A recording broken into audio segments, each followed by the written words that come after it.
Nais naming ibahagi sa inyo ang aming pananaliksik na may pinamagatang Pagsusuri sa impluwensya ng mga dinastiyang pampolitika sa kasustuhan sa pagboto ng mga mag-aaral sa unang taon sa kursong Bachelor ng Sining at Agham sa Psikolohiya. Bago namin simulan ang aming pananaliksik, nais muna namin ipakilala ang aming mga sarili. Ako si Alex Shoco.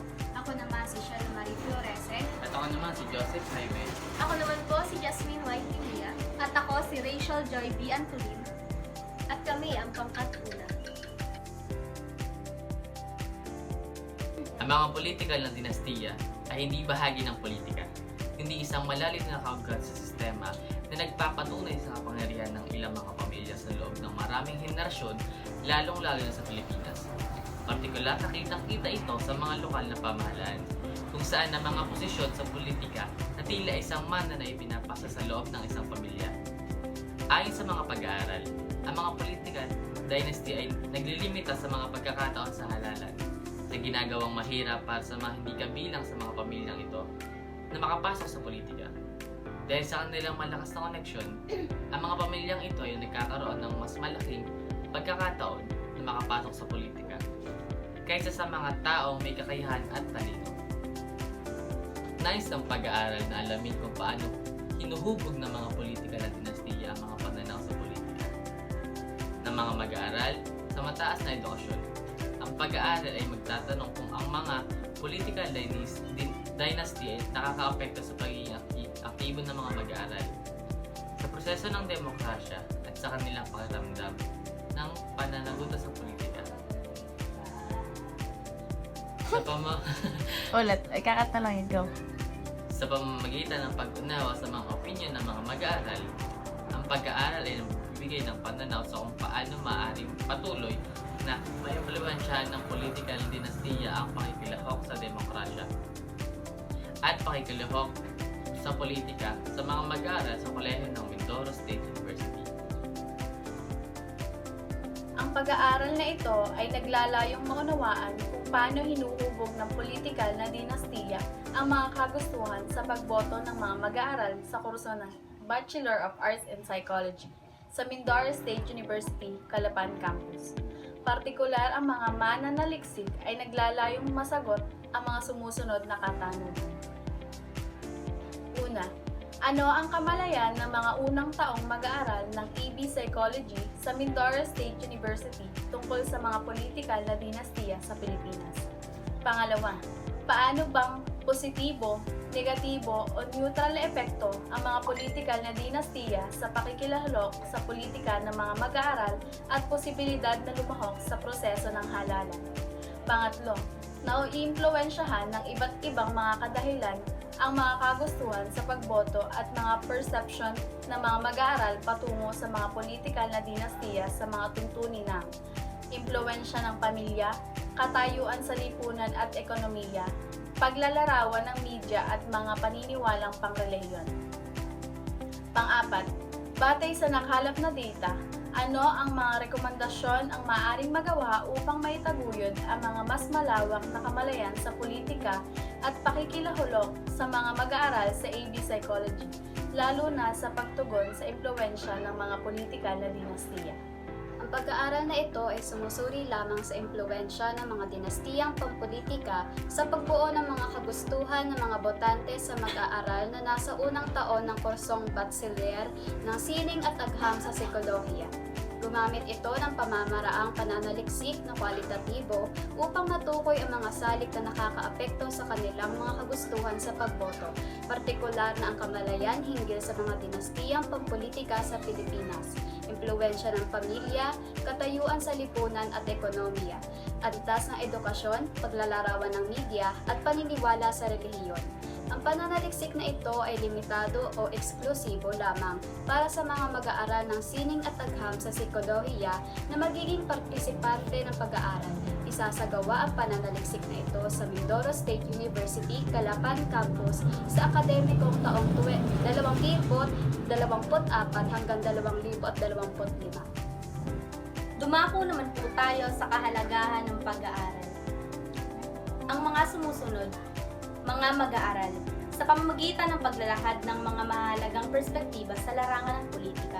Nilalayo nitong bigyang kapangyarihan ng mga mag-aaral na gumawa ng mas mapanuring pagsusuri at pagpili kaugnay sa mga dinastiyang pampolitika. Ang sunod naman ay mga guro. Nagkakaloob ito ng mga mahalagang datos na magagamit sa talakayan sa silid-aralan at mga pananaliksik. Nakapagbibigay din ito ng impormasyon para sa pag-unlad ng kurikulum at mga estratehiyang pedagogikal na may kaugnayan sa pakikilahok, sibiko at sa mga direktibong prinsipyo. Mga tagapagbuo ng patakaran at mga opisyal ng pamahalaan. Maaari itong magsilbing batayan sa katuparan ng mga inisyatiba na tutugon sa mga isyong kinalaman sa dominasyon ng mga dinastiya at sa pagtaguyod ng isang mas representatibong sistema ng pamamahala. Ang sunod naman ay mga pananaliksik sa hinaharap. Magbibigay ito ng pagkakataon upang matukoy ang mga limitasyon ng kasalukuyang pag-aaral at mapabuti ang mga sumusunod pang pananaliksik. Sa gayon, mapapalawak ang kaalaman at pag-unawa sa mga kritikal na isyong tinatalakay. Ako naman po tayo sa balangkas konseptual. Makikita natin sa input, nilalaman ng input ng balangkas konseptual ng pag-aaral na ito ang mga suliranin na tinatalakay sa Kabanata 1. Partikular ang pagtatayan sa impluwensya ng dinastiyang politikal sa paghubog ng kagustuhan sa pagboto ng mga mag-aaral ng AB Psychology. Sa madaling salita, ito ang mga aspetong susuriin sa kabuuan ng pag-aaral. Ipinapakita rin nito ang layunin ng mga mananaliksik na matukoy ang mga salik na nakaapekto sa impluwensya ng dinastiyang politikal sa kagustuhan ng pagboto ng mga mag-aaral. Ang ikalawang bahagi naman na kung saan ay ang process ay sumasagot sa mga katanungang nakasaad sa input. Dito, inilalahad ang mga pinaplanong proseso ng mga mananaliksik sa pagpangangalap ng datos hinggil sa impluwensya ng dinastiyang politikal sa pagpili at kagustuhan ng pagboto ng mga mag-aaral sa unang taon ng AB Psychology. Gamit ang purposive sampling method, pipili ang mga mananaliksik ng 20 kalahok mula sa 4 na seksyon, 1G2 hanggang 1G4, ng AB Psychology sa CAS Department. 5 ang mapipiling kalahok sa bawat seksyon na may kabuoang 20. 10 babae at 10 lalaki naman. Gumagamit ang pag-aaral na ito ng qualitative design na kung saan kapag naipakita ang mga resulta batay sa qualitative data, susuriin ito sa pamamagitan ng pagmamasid at interpretasyon upang makabuo ng konklusyon gamit ang mga figura. Matapos ang interpretasyon sa pagsusuri, magkakaroon ng inumungkahing pagpapahusay or output na maaaring makatulong sa isyu ng dinastiyang politikal na kinakaharap ng mga mag-aaral sa unang taon ng psikolohiya. Ito ang pagpapatupad ng infographics or flyers tungkol sa epekto ng impluwensya ng dinastiyang politikal sa paghubog ng kagustuhan sa pagboto ng mga mag-aaral. Katayuan sa lipunan at ekonomiya. Ito ay tumutukoy sa posisyon ng isang individual sa lipunan batay sa kanilang kita, edukasyon at trabaho. Ang katayuan ito ay maaaring makaapekto sa kanilang pananaw sa politika at sa kanilang mga gustuhan sa pagboto. Paglalarawan ng media. Ito ay tumutukoy sa paraan ng paglalahad ng mga politikal na issue at mga personalidad ng media. Maaari makaapekto ang mga paglalarawan na ito sa mga pananaw ng publiko at sa kanilang mga gustuhan sa pagboto. Mga paniniwalang pangrelihiyon. Ang mga paniniwalang pangrelihiyon ay maaaring maka-impluwensya sa mga kagustuhan sa pagboto ng isang individual. Lalo na kung ang mga paniniwalang ito ay may kinalaman sa mga isyong moral o panlipunan. Pagilahok sa politika. Ito ay ang aktibong paglahok ng mga mamamayan sa mga proseso ng politika, tulad ng pagboto, pagiging miyembro ng mga partido at paglahok sa mga kumpanya. Mga proseso ng demokrasya. Ito ay tumutukoy sa mekanismo at prinsipyo ng pagbibigay daan sa mga mamamayan na lumahok sa paggawa ng mga desisyon sa gobyerno tulad ng pagboto, pagiging miyembro ng mga partido, at paglahok sa mga kumpanya. Psikolohiya, isang pag-aaral na gumagamit ng mga prinsipyo at konsepto mula sa psikolohiya upang maunawaan ang mga psikolohikal na proseso na nakaka-impluwensya sa mga kagustuhan sa pagboto ng mga kalahok. Ito ay isasama sa pagsusuri ng data at interpretasyon ng mga resulta, partikular na tumutukoy sa mga partisipante ng pag-aaral. Kaugnay na literatura sa mga dinastiyang politikal sa konteksto ng Pilipinas. Ang sosyo-politikal na tanawin ng Pilipinas ay hinuhubog ng mga patuloy na issue na nakakaapekto sa pamamahala, pag-unlad ng ekonomiya at kagalingan ng lipunan.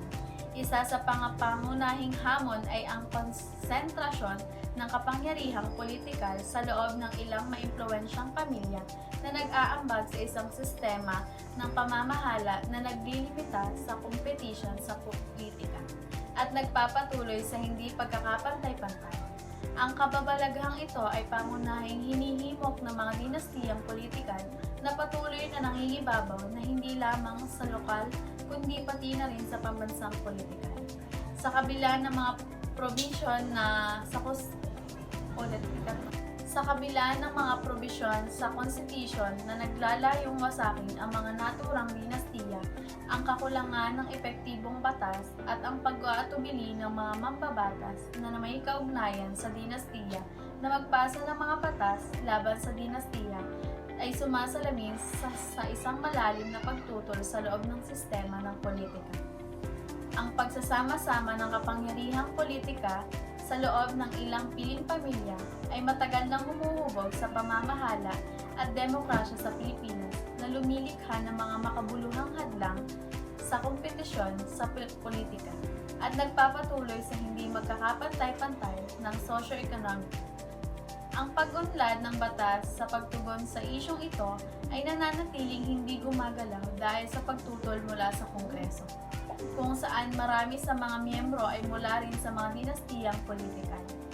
Ang Artikulo 2, Section 26 ng Constitution ay nagtataguyod ng pantay na pag-akses sa publikong tanggapan at naglalayong pigilan ang pagsasama-sama ng kapangyarihan sa loob ng mga naimpluwensyang pamilya. Ngunit walang nagbibigay kapangyarihang batas, ang pangitain na ito ay nananatiling hindi natutupad. Ang Kongreso ay patuloy na nagpapaliban sa mga batas laban sa dinastiya sa mga komite. Sa buong bansa, ang kontrol na dinastiya sa pamahalaan ay laganap humigit kumulong 80% ng mga gobernador, 67% ng mga kinatawan ng kapulungan, at 53% ng mga alkalde ay nagmula sa mga pamilyang politikal. Ang pagkakahawak na ito sa mga mapagkukunan ay madalas na nagiging kontrol sa pagpapatupad ng batas at mga programa sa kapakanan na nagpapalakas sa isang istruktura ng pamamahala na nakatuon sa kapangyarihan ng pamilya kaysa sa kapakanan ng publiko. Ang kontrol na ito ay maaaring magpahina sa sistema ng hustisyang kriminal na nagpapahintulot sa kawalang kaparusahan para sa mga karahasan na may motibong pampolitika, tulad ng nakita sa mga kaso ng pagpatay sa politika. Bukod dito, ipinapakita ng pananaliksik ang isang kapansin-pansin na pagtataas sa mga dinastiyang mataba, mga pamilya na may maraming miyembro sa opisinang nagsasabay-sabay mula noong 2011.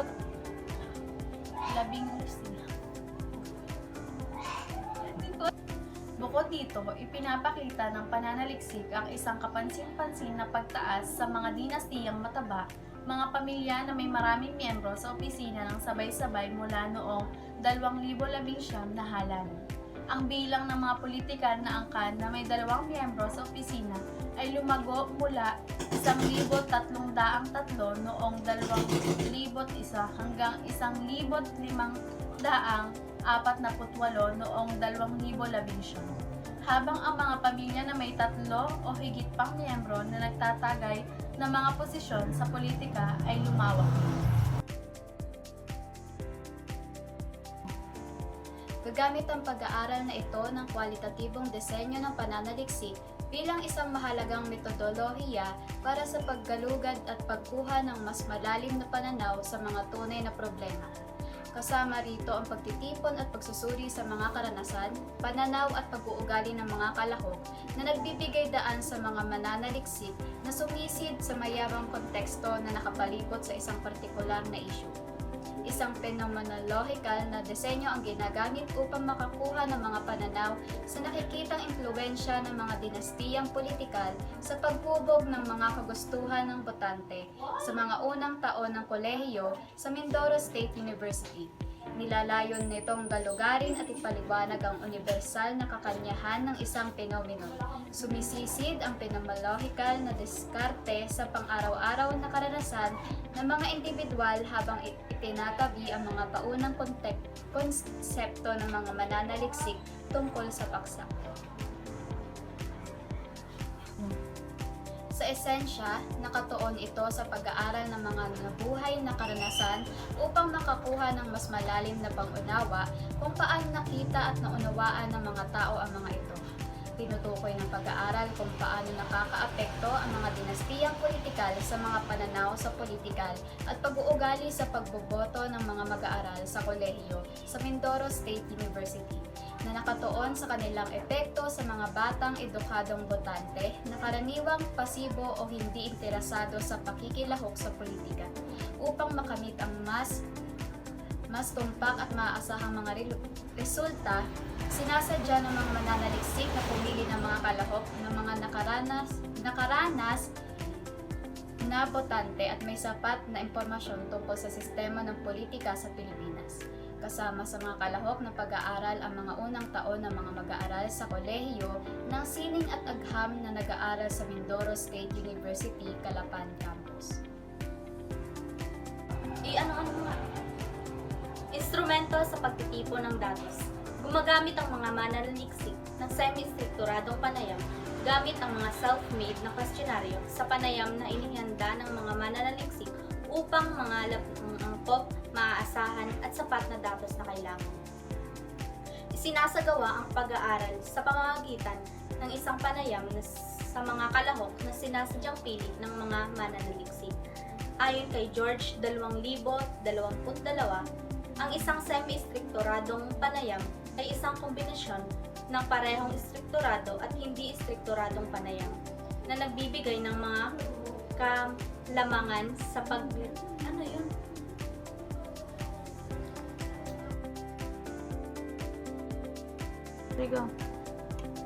kasama sa mga questionaryo sa panayam na inihanda ng mga mananaliksik ang mga pangkalahatang tagubilin, mga tanong sa pag-profile, mga pangunahing tanong sa panayam, mga pangunahing tanong, panghuling tanong, at mga disclaimer sa panayam na ipapaliwanag at itatanong sa mga napiling respondente.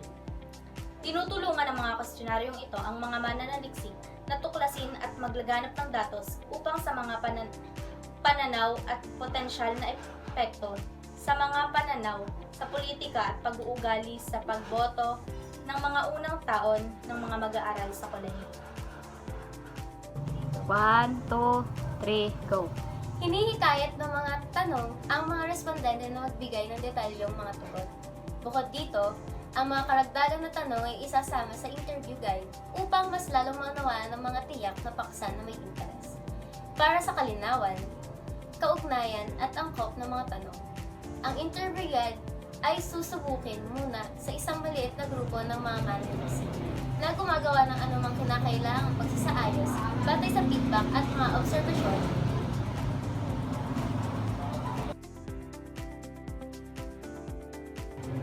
One, two, three, go!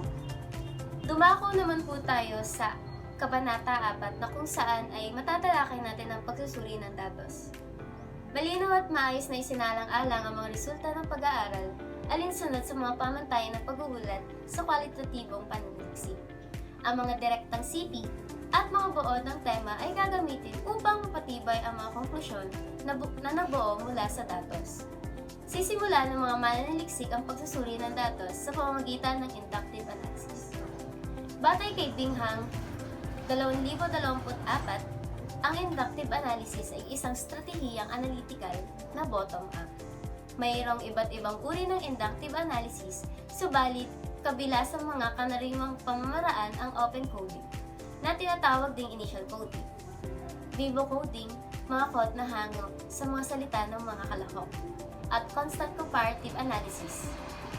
Matapos ang panaunang pag-oorganisa ng mga datos gamit ang inductive coding, gagamitin ng mga manliliksik ang open coding upang matukoy ang mga halagang konsepto at ang mga pattern coding upang pagsamahin ng mga ito sa mas malawak na tema na siyang magiging epektibong buod ng datos. Higit pa rito, ang layunin ng inductive analysis ay ang pagbuo ng mga tema at resulta na direktang sumasagot sa mga katanungan ng pananaliksik.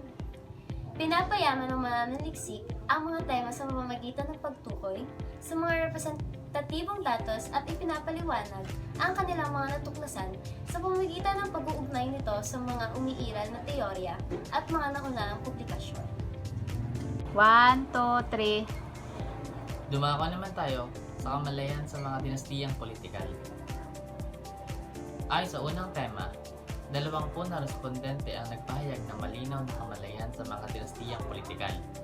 Ipinapakita ng kanilang mga tugon ang matibay na pagkaunawa sa termino, na nagpapahiwatig na ang karamihan sa mga mag-aaral ay mayroong kahit panimulang pag-unawa sa mga dinastiyang politikal.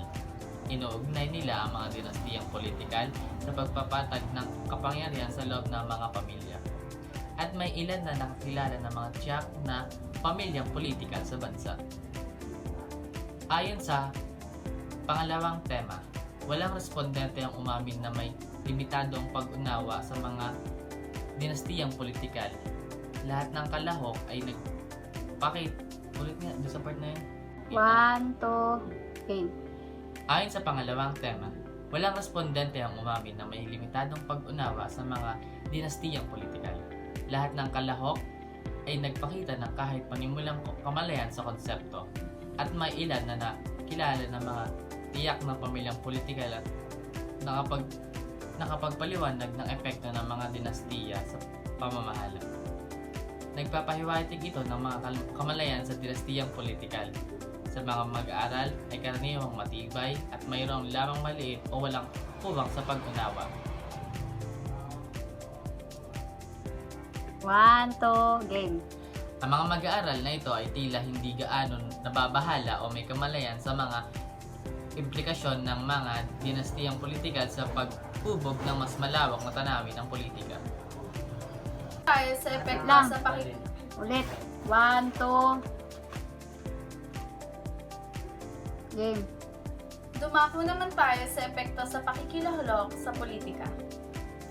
Sa unang tema, negatibong epekto, 17 respondente ang nagsabi na negatibong nakakaapekto ang mga dinastiyang politikal sa kanilang interes na bumoto. Nadidismaya sila kapag nakikita nila ang mga parehong pamilyang politikal na tumatakbo sa eleksyon nang walang nakikitang tunay na pag-unlad sa kanilang mga lugar. Dahil dito, maaaring madama ng ilang mag-aaral na walang halaga ang kanilang boto dahil napakalaki ng impluwensya ng mga makapangyarihang pamilyang ito. Maaari itong humantong sa kawalan ng motibasyon na bumoto at sa pakiramdam na naiwanan sa proseso ng politika. Sa neutral na epektibo na tema 2, 3 respondente ang nagsabi na hindi naman talaga nakakaapekto ang mga dinastiyang politikal sa kanilang desisyon na bumoto. Kahit alam nila na umiiral ang mga dinastiyang ito, sila pa rin ay bumoboto at nakikilahok sa mga eleksyon. Para sa mga mag-aaral na ito, hindi nila itinuturing ang mga dinastiyang politikal bilang isang malaking salik kapag pumipili kung sino ang bobotohan. Mukhang nagpapatuloy sila sa proseso ng pagboto nang hindi naiimpluwensyahan ng presensya ng mga pamilyang politikal. Para sa positibong epekto, wala sa mga respondente ang nagsabing hinihikayat sila ng mga dinastiyang politikal na maging mas aktibo sa pagboboto. Wala ni isa ang nakakita sa mga dinastiya bilang isang problema na kailangang ayusin na nag-udyok sa kanila na makilahok sa mga eleksyon at magtaguyod ng pagbabago. Kasama na rito ang presensya ng mga dinastiyang politikal na nagsisindi ng pagnanais na gumawa ng pagbabago sa sa pamamagitan ng pagboto at pakikilahok sa politika. Dumako naman tayo sa mga salik na nakakaapekto sa mga kagustuhan sa pagboto. Ayon sa tema 1, 10 na respondente ang nag-ulat na ang impluwensya ng pamilya ay may mahalagang papel sa paghubog ng kanilang mga kagustuhan sa pagboto. Nagmumungkahi ito na ang katapatan sa pamilya at ang tradisyonal na mga kaugalian sa pagboto ay may malaking epekto sa mga desisyon ng mga mag-aaral sa mga eleksyon. Ayon naman sa tema 2, 3 na respondente ang kinilala na ang mga antas ng kabuhayan ay nakakaapekto sa pag-uugali sa pagboto. Ipinapahiwatig nito na ang mga pinagmulang pang-ekonomiya at panlipunan ay may posibilidad na maimpluwensyahan ang ilang mag-aaral tungo sa mga kandidato na kabilang sa mga kilalang pamilyang politikal. Ayon naman sa ikatlong tema, 11 na respondente ang binanggit ang impluwensya ng paglalarawan ng media sa mga dinastiyang politikal. Binibigyang diin nito ang papel ng media na paghubog ng mga pananaw ng publiko sa mga dinastiyang politikal na maaaring makaimpluwensya kung paano bumoto ang mga mag-aaral. Ayon naman sa ika-4 na tema, 3 na respondente ang nabanggit na ang kanilang mga paniniwalang panrelihiyon ay nakakaapekto sa kanilang mga pagpipilian sa pagboto. Nagmumungkahi ito na ang relihiyon ay maaaring maging isang mahalagang salik kung paano nakikita ng mga mag-aaral ang mga kandidato, lalo na sa konteksto ng mga etikal sa pagsasaalang-alang na may kaugnayan sa mga dinastiyang politikal. Narito ang konklusyon at rekomendasyon. Sinusuri ng pag-aaral na ito kung paano hinuhubog ng mga dinastiyang politikal ang mga kagustuhan ng pagboto ng mga mag-aaral sa kolehiyo sa Mindoro State University. Pinapakita ng mga natuklasan na habang mataas na kamalayan ng mga mag-aaral sa mga dinastiyang politikal, ang kanilang pag-unawa at pananaw ay magkakaiba. Karamihan sa mga respondente ay tinuturing ang mga dinastiya bilang pagsasama-sama ng kapangyarihan, na ang ilan ay itinuturing itong pinagmumulan ng hindi pantay na pagtrato at pagkasira ng mga demokrasya. Gayunpaman, ang iba ay nananatiling neutral o hindi naaapektuhan sa kanilang mga paniniwala sa politika. Ang mga pangunahing salik na nakakaimpluwensya sa mga kagustuhan sa pagboto ay kinabibilangan ng impluwensya sa pamilya, pinagmumula ng pang-ekonomiya at panlipun. Exposure sa edukasyon at media ay may mahalagang papel sa pagpapalaganap ng kritikal na kamalayan na nagbibigay daan sa ilang mag-aaral na manatiling malaya sa politika. Inirerekomenda ng pag-aaral ng pagsasama-sama ng mga programang edukasyon sa pagboto sa mga gawaing universidad. Ang mga programang ito ay dapat tumutuon. Forum at workshop ay maaaring higit pang makapagpalaganap ng mga talakayan sa pamamahalang demokrasya at pamumuno.